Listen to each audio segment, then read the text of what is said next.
The morning started like most others in Ethan Miller's life, quiet, cold, and heavy with worry. The kind of cold that didn't just bite at your skin but settled deep in your bones, reminding you of everything you didn't have. Ethan pulled his thin jacket tighter as he walked along the frozen path near the lake, his breath fogging the air. His boots were worn, the soles uneven, but they were the only pair he owned. He was on his way back from the grocery store, a small plastic bag swinging from his hand, holding little more than bread, milk, and a can of soup. That was all his budget allowed this week. At 34, Ethan was already exhausted in ways most people his age couldn't understand. He was a single dad to a 6-year-old boy named Noah, working 2 part-time jobs and still falling behind. His wife had passed away 3 years earlier after a sudden illness, and since then, life had been a constant balancing act between grief, responsibility, and survival. Some nights he went to bed hungry so Noah wouldn't have to. Some mornings he stared at the ceiling wondering how long he could keep pretending everything was okay. The lake near their small apartment complex was usually peaceful, especially in winter. A thin layer of ice covered most of it, shimmering under the pale sun. Warning signs were posted everywhere: danger, thin ice. Most people stayed away, but children didn't always listen. Ethan heard the scream before he saw anything. It was sharp, panicked, and cut through the stillness like glass breaking. He froze, his heart pounding. Then he heard it again, 2 voices this time, crying, terrified. He dropped the grocery bag without thinking and ran toward the sound. Near the center of the lake, the ice had cracked open. 2 little girls, identical twins, no more than 7 years old, were thrashing in the freezing water. Their bright jackets were soaked, dragging them down. One of them was barely holding onto the edge of the ice, her small fingers red and slipping.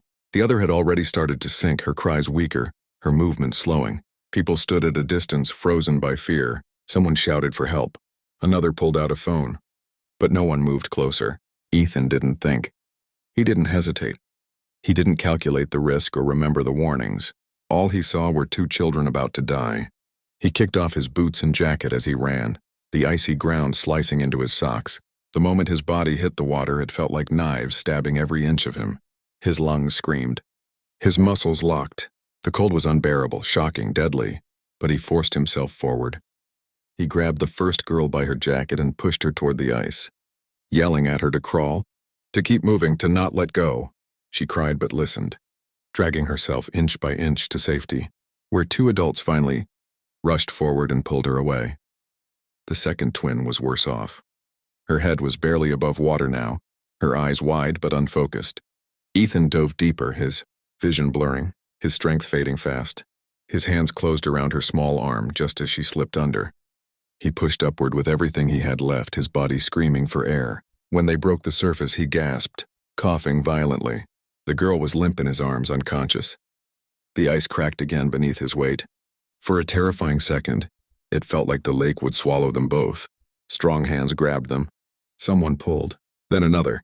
Ethan felt himself being dragged onto the ice, then onto solid ground. The world spun. The cold burned. His chest felt like it was going to explode. He barely registered the sound of sirens. Ethan woke up in a hospital bed, wrapped in blankets, an IV in his arm. His entire body ached and his throat burned. A nurse noticed his eyes opening and smiled gently. "You're lucky," she said. "Very lucky." He tried to sit up, panic flashing through him. "The girls," he croaked. "Are they okay?" The nurse nodded. Both of them were alive. Hypothermia, but stable. "You saved them." Relief washed over him so powerfully that tears filled his eyes. He turned his face away, embarrassed by the emotion. Later that day, a police officer stopped by to take his statement. A doctor warned him how close he'd come to dying himself, but all Ethan could think about was getting home to Noah. He'd missed his shift, missed a day's pay, and rent was already overdue. When he was discharged, he took the bus home, still sore, still shaking, carrying nothing but a borrowed jacket and his worries. The story had already started spreading, local news, social media, comments calling him a hero. Hero. The word felt strange. Heroes didn't struggle to pay electric bills. Heroes didn't count coins at the grocery store. Heroes didn't lie awake at night wondering if their child deserved a better parent. The next few days passed quietly. No reporters knocked on his door. No offers came. Life returned to normal, if you could call it that. Ethan went back to work, ignoring the pain in his chest. Noah hugged him extra tight, having heard from a neighbor what his dad had done. "You're my hero," Noah said softly one night. Ethan smiled and kissed his son's forehead, fighting tears. "I'm just your dad, buddy." On the 5th day after the rescue, there was a knock at the door. Ethan wasn't expecting anyone. He opened it and froze. Outside his small, peeling apartment building, 10 black luxury SUVs were parked in a perfect line. Their engines hummed quietly. Men in dark suits stood beside them, scanning the area. At the center stood a well-dressed couple, their faces pale, eyes red with emotion. The woman saw Ethan and gasped. Her hand flew to her mouth as tears spilled down her cheeks. She rushed forward and grabbed him in a hug before he could react. "You saved my daughters," she cried. "You saved my babies." The man stepped forward next, his voice trembling despite his composed appearance. "I'm Daniel Hayes. This is my wife, Rebecca. We've been looking for you." Ethan's mind raced. He glanced nervously at the SUVs. I don't understand." Daniel took a deep breath. "Our daughters fell into the lake. We were out of town. If it weren't for you, they wouldn't be alive." Rebecca pulled back and looked at him, her eyes fierce with gratitude. "You didn't just save them. You gave us our family back." Neighbors began to gather, whispering, staring. Ethan felt overwhelmed, out of place in his worn sweater and faded jeans. Daniel gestured toward the SUVs. "May we come in? There's something we want to talk to you about." Inside the small apartment, the contrast was striking. Expensive coats against chipped furniture. Wealth meeting poverty in a space barely large enough for both.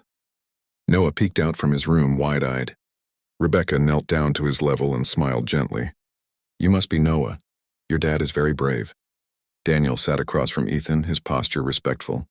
"I own a logistics company," he said. "Successful doesn't even begin to describe it. We have resources, and we believe in doing what's right." Ethan's chest tightened. "I didn't do it for money," he said quickly. "I'd never—" "We know," Rebecca interrupted softly. "That's why we're here." Daniel slid a folder across the table. "Inside is the deed to a house, mortgage-free, close to good schools. Safe neighborhood." Ethan stared at it, unable to breathe. This isn't real." "There's more," Daniel continued. "A college fund for Noah, medical coverage for you both, and a job offer, if you want it. A stable position with flexible hours." Tears streamed down Ethan's face now. He didn't try to stop them. Years of exhaustion, fear, and quiet sacrifice came crashing out all at once. "Why?" he whispered. Rebecca reached for his hand. "Because kindness like yours shouldn't be punished by hardship. And because we want our daughters to grow up knowing the man who showed them what real courage looks like." Ethan looked at Noah, who was watching silently, sensing the weight of the moment. For the first time in years, Ethan felt something unfamiliar bloom in his chest. Hope. Not the fragile kind that breaks easily, but the steady kind. The kind that stays.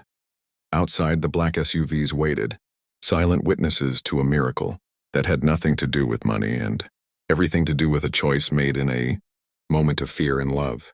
A poor single dad had jumped into a frozen lake, and in doing so, he had changed many lives, including his own, forever.